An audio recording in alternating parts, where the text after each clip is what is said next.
Welcome back to the Menopause Disruptor podcast. And today I'm bringing you something extra special to close out season 2.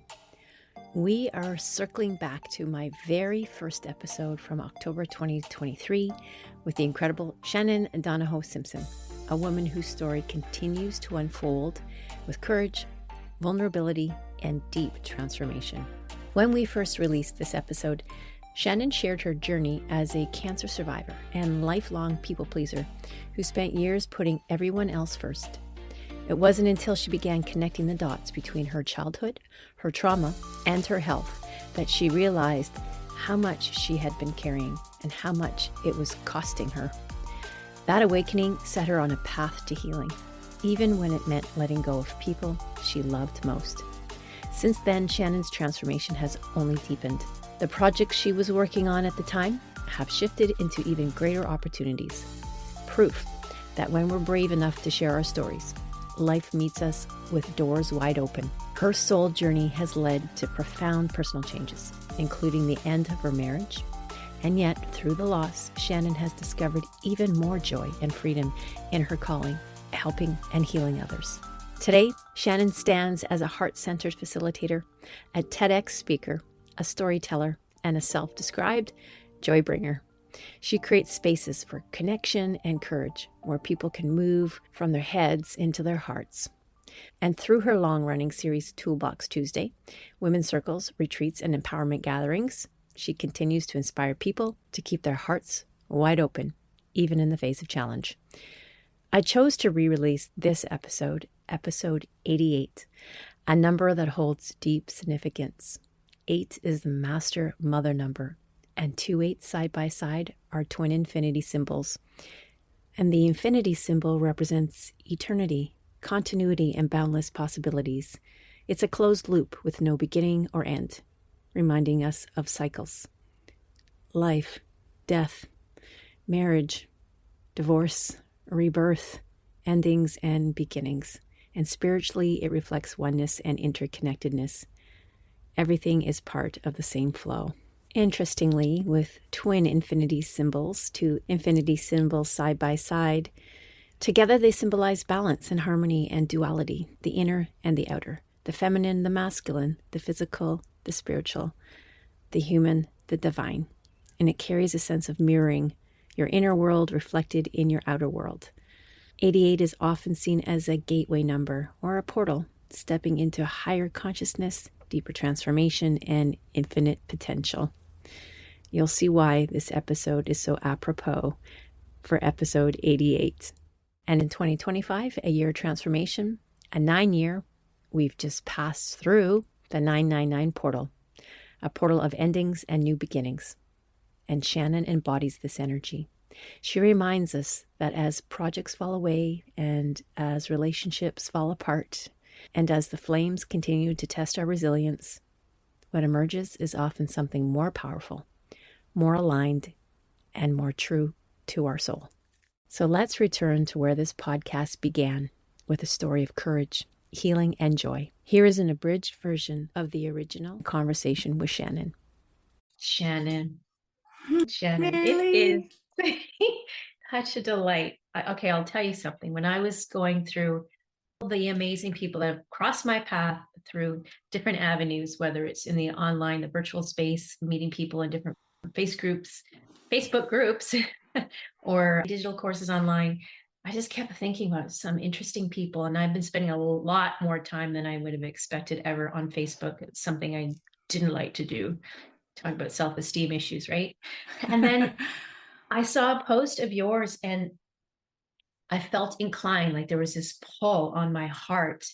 You need to talk to Shannon. You have to reach out to Shannon. Now, there was a time in my life that I would discard those little inklings and think, oh, that means nothing. But now I am at a place in my life where I don't discard those things. Those are little signs, I swear, from the universe reaching out saying, there's something here for you, so act on it. And now here you are. I love that we're reconnecting.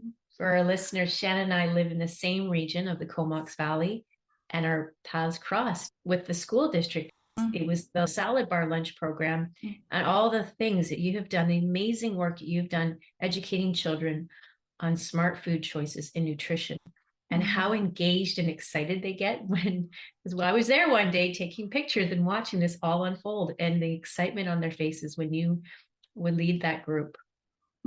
You are a person who's really true to your word when you say self-care is the best care. And your journey. You're so raw.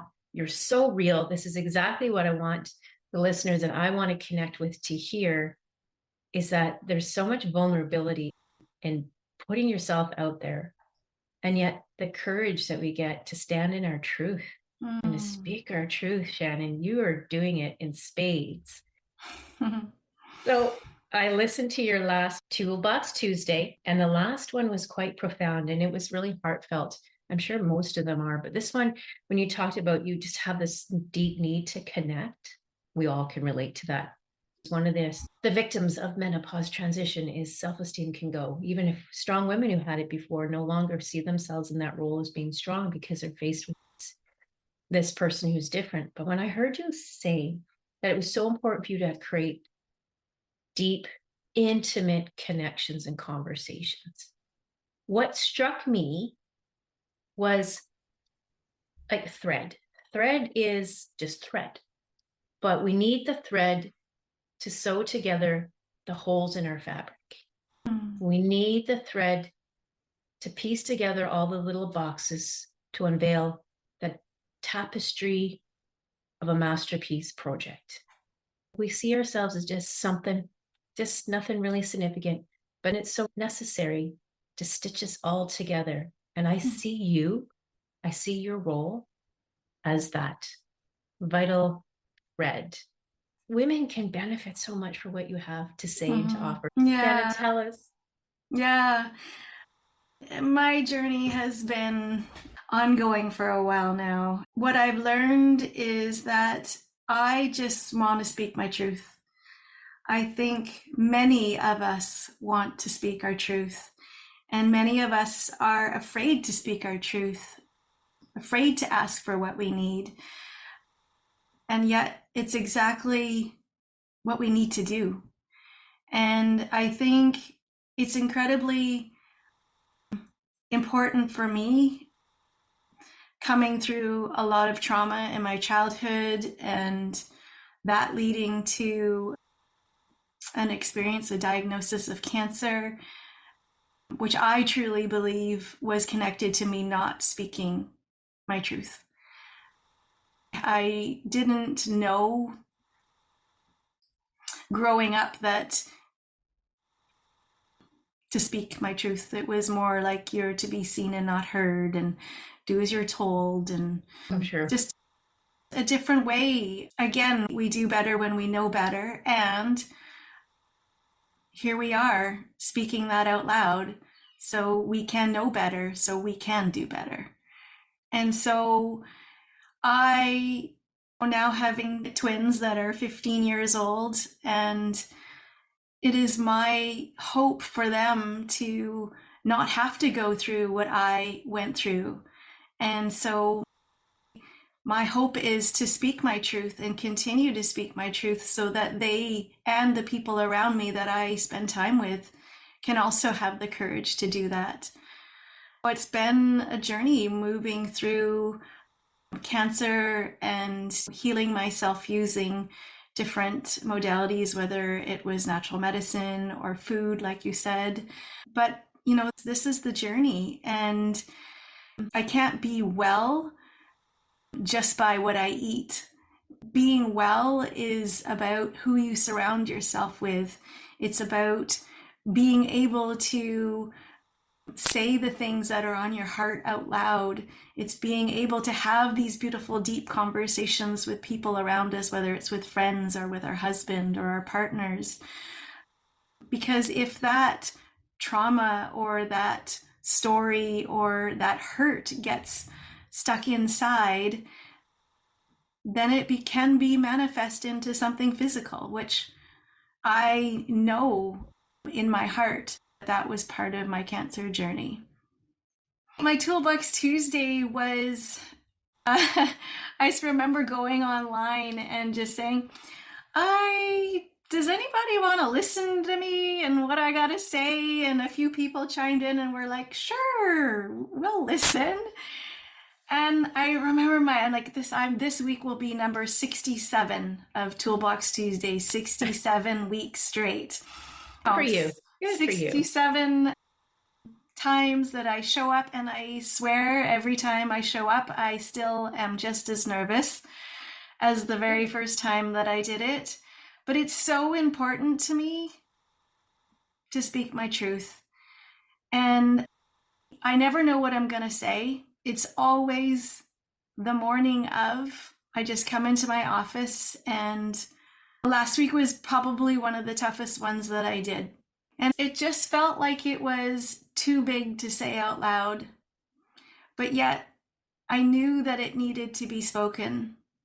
And like I said, in the situation of the night before, I just found myself really not fitting in, really outside my comfort zone of this small talk, of a kind of humor that I don't understand, and I definitely don't want to understand. It just didn't feel good to me.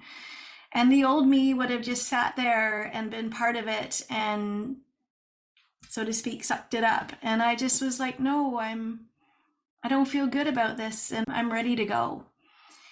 And I think my story is that makes me wrong, or that makes me boring, or that makes me not fun.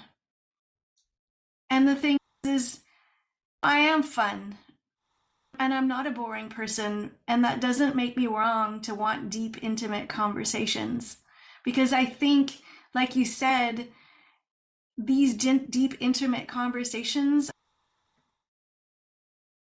are what create community, are what create safety, of what create permission for other people to continue to show up even when they don't think they have the courage.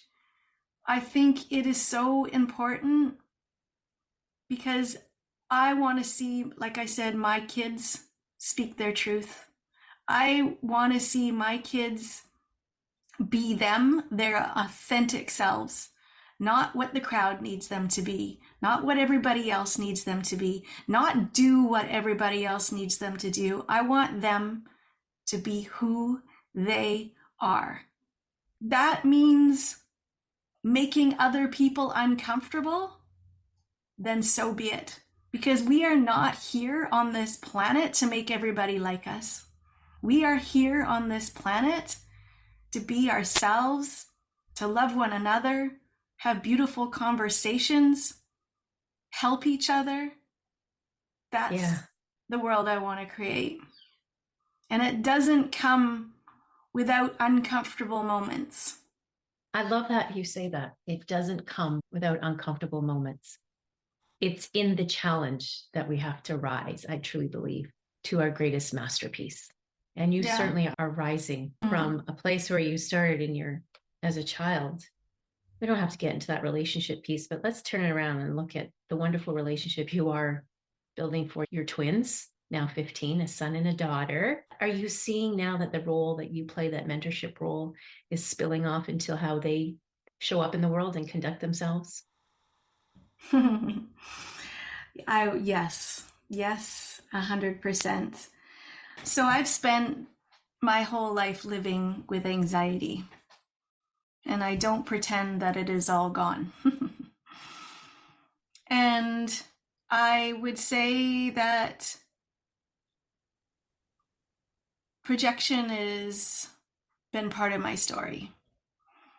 And when I speak to projection, not owning my anxiety and projecting it onto my kids, onto my family, and not actually even knowing what it was. And so this was a big, humbling pill to swallow for me one day when I actually realized that my kids were just reflecting back to me the anxiety that was actually mine. And it didn't come without doing some work around resentment. Okay. And I think this is a big piece for me because I was brought up with a belief that moms and women are to please and make everybody happy and do everything for everybody else and really put ourselves last. And that has not served me. That just made me resentful, angry, frustrated, and not a very nice human being. And when I realized that I was projecting a lot of the anxiety that was mine onto everybody around me, and it was only them reflecting it back to me, and I actually stepped into that and owned it. Wow. Something amazing transformed. I have to say that was probably the hardest thing I've ever done. Oh my goodness. I wasn't taking care of myself. I was taking care of everyone else. I wasn't happy. I wasn't doing anything for myself. I had all these things I wanted to do. I wanted to play piano. I wanted to sing. I wanted to play guitar. I wanted to do things for me. But instead I was doing things for everybody else. And then I was grumpy about it. And so it wasn't actually their fault. It was because I was just living the role that I was taught to live. And I'm here to say that no, it doesn't need to be done that way. And I think my message, no matter who I talk to, is self-love and self-care is key. Because when we love ourselves and when we look after ourselves, then we have the energy and the capacity to love others. And honestly, seeing what has transpired with my kids, like even in the last year of me owning and stepping into me and all the amazing things that are unfolding in our lives because I am loving me, I'm taking care of me. My kids are showing up more, they're helping around the house. We're all working together instead of mom doing it all and being grumpy and resentful. It wasn't working at all. So did you find there was a piece of you, and you have expressed it, that spilled over from your childhood and your youth where you felt that you couldn't speak your truth or use your voice, the fear of reprisal, whatever it may have been? That kind of attitude set your parameters for how you were going to raise your children before you made this radical transformation. I loved how you put it before when we spoke radical self-responsibility. But when that old Shannon, we'll say, the one that was resentful, when she would interact with her family, did you find that the boundaries just disappeared? The ones that you'd put up had kind of organically disappeared the moment you had this presence, this self-loving presence about you? Or did you have to sit with your family and say, okay, I'm going through a significant transformation of self-awareness, of self-love. I want to take you on that journey with me. Or did it just happen with the process automatically? It really just happened. There were some conversations, I would say some hard conversations, where we sat down and had a few family meetings. But I think for the most part, I think kids do as they see. And when they see mom and dad thriving and mom and dad taking care of themselves and mom and dad doing what they love and mom and dad having joy in their lives, it just organically flows. Like COVID was a hard time for many people, let's be real. Yes. And I think it's also was a blessing because it was an opportunity for people to slow down and look within, because we all had to be with ourselves. I can't speak for everyone, but I can speak for myself. I used to keep very busy to avoid me.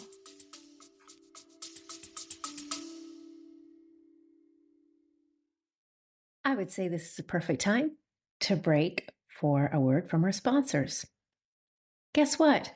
You, my listeners, are my sponsors. That's right. I would love it if you could support the show.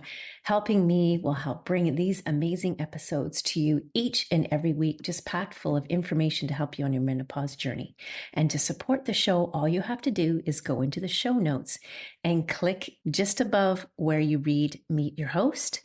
In green is Support the Show. You click on the button and it'll bring you to a page where you have the option to donate monthly, 3, 5, 8, 10. You can be a loyal supporter for as long as you want, with recurring fee as little as $3 a month, and opt out at any time. Each investment goes directly back into producing episodes with even better content, improved audio quality, and will go a long way in bringing great guests onto the show.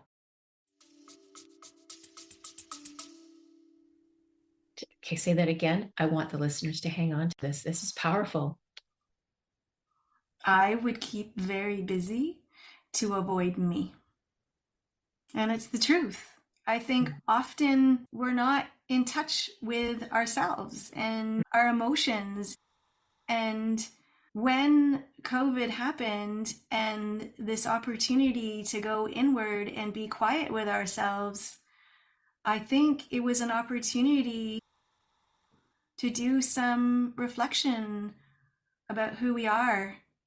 And I think there was also an opportunity for people to really do a deep dive about what it is that they want to do on this planet, and really question whether what was going on in their life was working or if it wasn't working.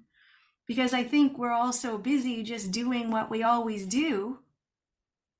We don't actually stop and slow down to question the norm or question what we've always done, to maybe think that it could be done different. I've been stuck in my old story for a long time, repeating my past traumas over and over, but they needed to go. And I needed to know that I could create something new. And I realized that me focusing on the past all the time and the old traumas and the old stories was just keeping me stuck in the past and the trauma and the old stories. Yeah. And we can't create something new if we're always focusing on what isn't working. What isn't working? COVID sucked. Yeah. And it was a beautiful all at the same time. A beautiful silver lining. Yeah. Right? And so this is the thing, and you talked about that at the beginning, this piece around the downloads. And I know that the downloads don't come unless we actually slow down and listen. So if we are being so busy, you can't hear the downloads. You can't hear the intuitive nudges. And this was the old me. I was so busy being busy and doing everything for my kids, and I was so out of touch with who I was. So out of touch. Now that I actually create space for myself and space for me, I'm actually blown away with how much I can do still when I create space for myself. I'm actually doing more.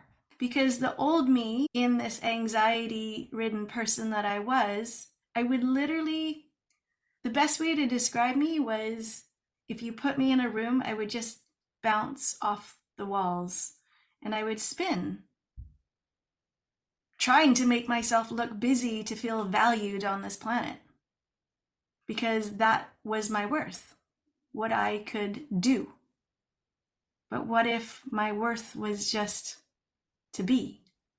And in doing so, creating space for yourself, you have now carved out this beautiful, magical space for others, youth in particular. Mm-hmm. Yeah.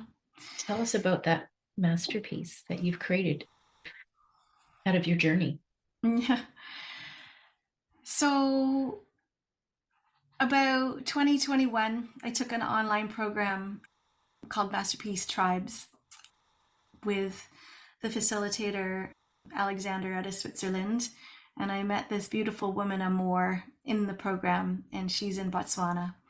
And when the program was over, we came together and we took this adult program and we converted it into a program for teens. And as you know, my background is nutrition, Right. with kids, and that is also part of the program. Maura's background is in photography and so many amazing things, and Alexander is an amazing human that does painting and many other things. But this program is all the things that I wish that I had known when I was a teen. Oh, wow.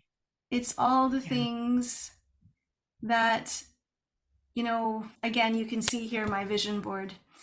And this is one of the many things that we do in the Masterpiece Magic program with the teens. And this program is really about finding out who you are and what makes you come alive. And some of the things that we just spoke about, which while we talk about speaking our truth, we talk about the importance of knowing that when we don't speak our truth, that can physically become a thing in our body if we don't speak our truth and keep secrets that are not meant to be secrets. Or these are important things. And I just want kids to know that it's not always about looking outside ourselves. If we can know that everything that we need is actually right here, and it's not about looking outside ourselves, and that self-love and taking care of ourselves is key. And it really starts there, but it's not something that we were taught. We were taught that you take care of everybody else. Put everybody else first. At least that's what I was raised. So I want to create something different. And it's not about being selfish. It's about taking care of ourselves. You know, and that's one of the things that I teach the teens in the Masterpiece program as well. It's like we are our own doctors. We really are. No one knows your body better than you. No one. It's an Ayurvedic principle right there. Right? We are our own doctors to our health. Yeah. Mm-hmm. And, you know, of course, if you're in a motor vehicle accident, you need to go to the hospital and see somebody.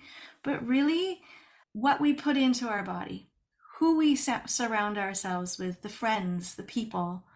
Do you go out and exercise? Do you meditate? All those things. Maybe meditation isn't your thing. Maybe a walk in the forest.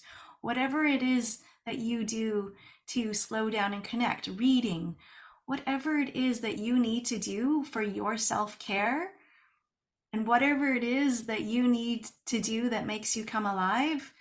I remember going to Inspire Health Integrated Cancer Care, which was in Vancouver, and I went to see my doctor and went into her office, and I was really struggling at the time. And her prescription for me was to go home and dance. Awesome. I love that kind of a doctor. She was Beautiful. amazing. Well, there's a woman that is a DJ here in the Comox Valley River. I love her. And she often speaks about dancing, she calls it shaking out the nails. And the nails being all the yucky things that people say to us or do to us or hurt us or whatever. And when we dance and when we move our bodies, it literally is shaking out the nails. Amazing. And so I love this idea that dancing and singing and music and doing the things that we love. Mm-hmm. And again, it's so important as moms and as women that we have beautiful friendships, we have these deep conversations, we have the things that we love to do, whatever that is. And yeah, beautiful that we want to support our children, of course. But again, our kids do as they see. Mm-hmm. Yeah. And they need to see you, us, women, loving ourselves, taking care of ourselves. So they too can learn that they can love themselves and take care of themselves. It's beautiful. It's so much similarities. I draw parallelism with what you're doing with the youth. And we arrive into adulthood for women, moving into the perimenopause and then the menopausal transition. And often we don't even know that we're in it. And suddenly we're just behaving badly, or physical and cognitive effects start kicking in. And we avoid it. And as women who are high achievers and maybe jobs as a CEO or leading others, whatever that might be, they live in this image of, I've got to keep performing. I got to keep top levels, because I don't want anybody to see that I can be limited by these psychological and physical changes or impacts that are happening. And again, we often don't know what it is, but we place a limiting belief on ourselves, much like what you experienced. And there's there's that old narrative, you're just aging, or we don't talk about menopause. We don't understand what's happening. And as women, we're not coming together and creating those opportunities to get deeply connected and say, you know what you're going through? Okay, you're not a bitch. You're going through life, but we're here together to help. We're teaching our youth. You're teaching the youth now. You're leading by setting that example now. Like I just keep thinking about your daughter when you're talking about this. She's now seeing you as this incredible role model and understanding the principles of self-care early. And even when you with your son, because when he grows up and has a partner in life, he will be able to apply those principles too. We walk that fine line between selfish and self-care. But our generation, Gen Xers and the early millennials, arriving at this phase in our lives where we didn't have those tools in the toolbox. And we're navigating it, and we have a healthcare system that it's not emphasized this kind of healing health.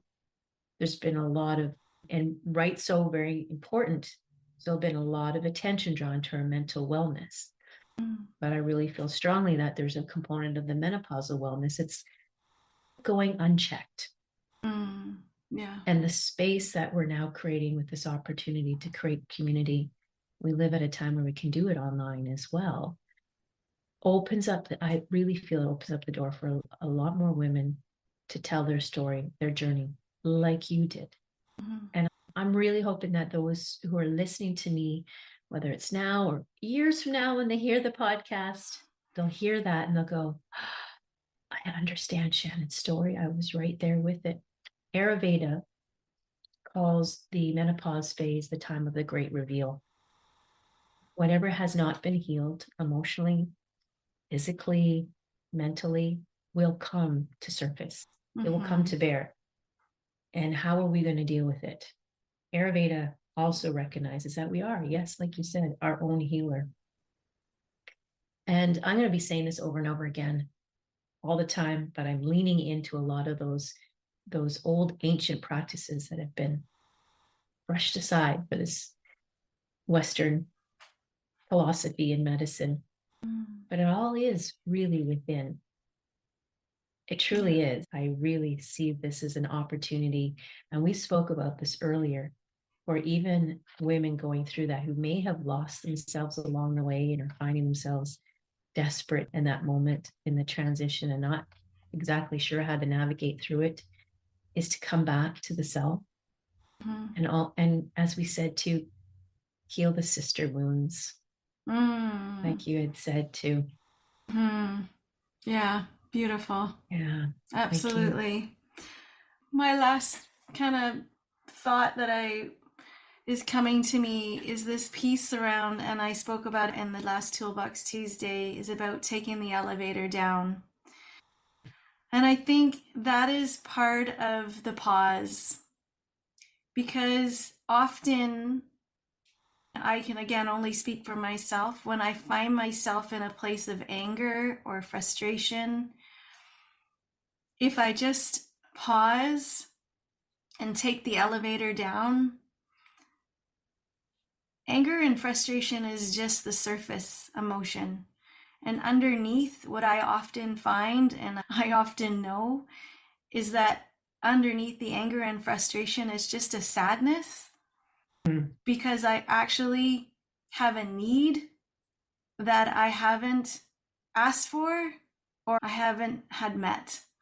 Yeah. And we can have these conversations, and we all can have these conversations. It just starts with the first one. One conversation at a time. And I love this analogy of, like I said, taking the elevator down, because having a conversation when we're frustrated and angry doesn't serve any of us. And this is the piece around vulnerability, right? When we can actually sink into what it is that we need, then there can be a real beautiful conversation. And then that's where the intimacy and the connection comes. I think it's so incredibly important. These are the great conversations that I'm having with my kids now too. Because instead of me always being angry and resentful and anxious, I can say, you know what, guys, I'm feeling really anxious right now, and I need to go do this thing that's like really scaring me, and I'm really afraid to do it, but I'm gonna do it anyways. So if I show up like I'm really angry, it's because I'm really anxious. So I just need some space right now. And that can change everything. Instead of me just being angry and not actually asking for what I need. Yeah. Which we don't do so often, like you said, whether it's with our family, with our friends, in the workplace, we just keep taking more in, absorbing, and never articulating that we might be drowning, and it's a little bit tough. I want to create a future where we lead with love. That is what I want to do. I am on a mission to focus on what is working and what we can create instead of what isn't working. I really want to focus on creating and awakening a future to people that know what it is to love themselves and take care of themselves. And honestly, I think the rest will just unfold. Mm-hmm. You're aligning with some powerful opportunities in that alignment. I can feel your energy right now, but I feel energetically that your journey was a necessary one to understand the pain points and really be able to piece together, to knit together all the important elements to create a better future so that others don't have to suffer the way you had suffered. And all, as women, have that story. Well, everyone, men and women, but as women too, we all have a very similar story, but it's in confronting the demons, if you will. Yeah. What you've been able to create since you've had that breakthrough moment in that self-actualization, self-awareness piece come from you and your family has just now exploded beyond just the confines of your household and into the community. So this has the potential to grow massively. It's incredible.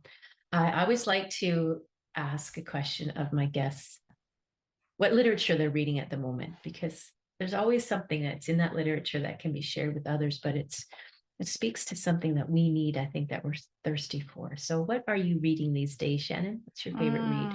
Our favorite read of all time? Oh my goodness. So many good books. Oh goodness. I am a big fan of Gabor Mate. I'm also a big fan of Gordon Neufeld. There's so many books that I love to read, but I would say I'm reading Gabor Mate's latest book right now. But one of my favorite books of his was When the Body Says No. And that Yes. is such a beautiful read. Really speaks to this idea of trauma that we hold on to. And this brings us actually full circle back to the beginning conversation about speaking our truth, and how when we don't speak our truth and let go of the traumas or the old stories, they can make our body physically sick, which was my experience. So again, one of my absolute favorite books. That release of trauma, that was so vital. And it's amazing how simple just releasing through our words, through our expression with our voice. Yeah. And I also liked what you said earlier about releasing through dance. And I heard it recently, so I can't claim that this is something that I know of. I'm quoting somebody, paraphrasing somebody that I've heard probably on a podcast myself that I've been listening to. But dance, and not just any dancing, but partner dancing, is supposed to be the number one activity to reduce your risk of dementia. Oh, wow. Interesting. Amazing. Isn't that something? And that just goes to show you that bodies are designed to move. They are designed to express, because it's in that movement, that expression that we release. And it's not just our trauma, but there's a full-hearted belief in many circles now that it's ancestral trauma. It's been passed down and I believe that. And yes. I'm so delighted to see you break that karmic pattern, that trauma, and you're doing good work for your family, for the community, and now with the virtual world worldwide. This can grow. Yeah, I'm very excited about what's to come. I'm very excited. Yeah. You're a beautiful person inside and out, Shannon. I got that energy from you right away when we encountered each other for the first time. I love your energy. Thank you. So thank you for being with me. Thanks so much for this opportunity to be here. And I look forward to hearing more from you and all the amazing things that you're doing for women. And this is so important because, again, this is the key. If we know that we're not alone and we have these conversations, it changes everything. It really does. And it doesn't have to be the old ways. We can create new ways. Like you said, your experience going through menopause wasn't necessarily the best, and you've had to learn some things on your own and then share it with everybody else so they don't have to find out the hard way either, right? So true. I created this mostly like you created your masterpiece because I crave having a community of friends, girlfriends. I felt that was something that was always lacking for me, moving around a lot, and definitely having that experience with a military background. And when you serve in the military, you up and move quite frequently. People in your community, they've been bonding for years and years, and you're just this outsider like you related to earlier. I relate to that story. How do I fit in? Well, if I can't fit in, I'll just create something where everybody can fit in. And we all fit in because this is our story. This is our journey. It's personal, but deeply universal.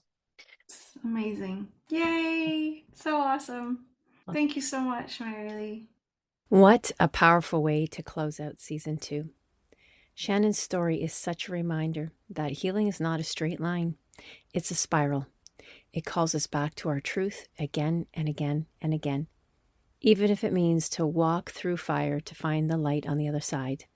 Shannon is living proof that when we release what no longer serves us, whether it's old patterns, relationships, and even identities, we create space for transformation, for joy and alignment to flow in. Her courage continues to ripple outward, inspiring so many to live more openly, more bravely, and more heart forward. If you'd like to connect with Shannon and follow her journey, you can find her at shannondonahoe-simpson.com. And this month, her breast cancer survivor story will be featured in the CV Collective magazine, coming out September 24th. So keep an eye open for that powerful piece. All of these links will be in the show notes. And as we close season 2 on episode 88, the twin infinity signs and the mother number, and the marker of transformation, I can't help but feel the alignment. We've just stepped through the 999 portal, a time of endings and a time of beginnings, and Shannon's journey fully embodies this energy. So I want to thank you for walking alongside me through these seasons. Your presence, your stories, and your willingness to disrupt the narrative around menopause and midlife continue to fuel my work. Season 3 will kick off in November after I enter into my next pause, a travel pause. I'll be traveling throughout Europe and reconnecting with my soul on my journey. So stay tuned for more tales as we kick off November with Season 3. I can't wait to share what's next as we keep weaving science and soul and storytelling into the space. And until then, take Shannon's reminder with you. It's never too late to step into your heart, to release what no longer serves, and to claim the joy waiting for you on the other side. If today's insights resonated with you, I'd love for you to be a part of our growing community of menopause disruptors. Hit that subscribe button wherever you're listening right now. And if you know someone who can benefit from these conversations, please share this episode. Sometimes a simple act of sharing can be the first step in someone's healing journey. And hey, if you're ready to take the next step in your menopause journey, I'm here to support you. You can find all my services, including my comprehensive menopause intelligence digital course, one-on-one coaching programs, and workplace education services at mlcoaching.com. It's in the show notes. Want to stay connected and get regular doses of menopause wisdom? Follow me on Instagram at Menopause Disruptor Podcast, where I share tips, insights, and real conversations about navigating this transformative phase of life. Let's continue to disrupt this menopause conversation together. Remember, midlife should be the best life, and it will be. Namaste.